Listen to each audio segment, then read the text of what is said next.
বিভিন্ন অঙ্গভঙ্গি দিয়ে দেখাচ্ছিলাম আমার ক্রিমটা ভালো মতো বিট করা হয়ে গেছে। সবসময় কাজ কাজ আমার একটুও ভালো লাগে না। কাজের মাঝখানে মজা আড্ডা দিতে মন্দ লাগে না কিন্তু।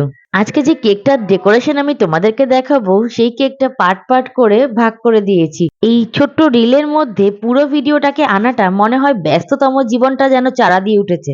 সবার মধ্যে কেমন যেন একটা কম্পিটিশন কাজ করে।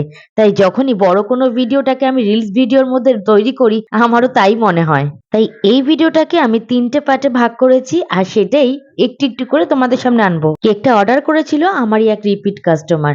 সে তার বাড়ির যেকোনো অনুষ্ঠানের কেক কিন্তু আমার থেকে নিয়ে থাকে। আর সে যতবারই কেক অর্ডার করে চকলেট ফ্লেভারটাই তার পছন্দ। আর যেকোনো ডেকোরেশন হোক না কেন, ফ্লেভার তাকে চকলেটই দিতে হবে।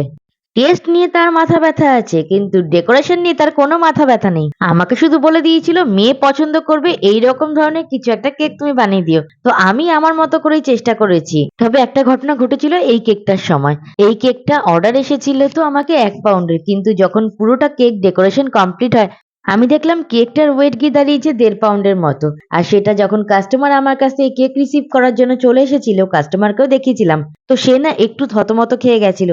আমি বললাম, চিন্তার কোনো কারণ নেই, যা প্রাইস তোমাকে বলেছি তাই তুমি দিও, এর বেশি আমি চাইছি না। বাকি ডেকোরেশনটা দেখাবে পরের ভিডিওতে। সবাই ভালো থেকো, সাবধানে থেকো। হর হর মহাদেব।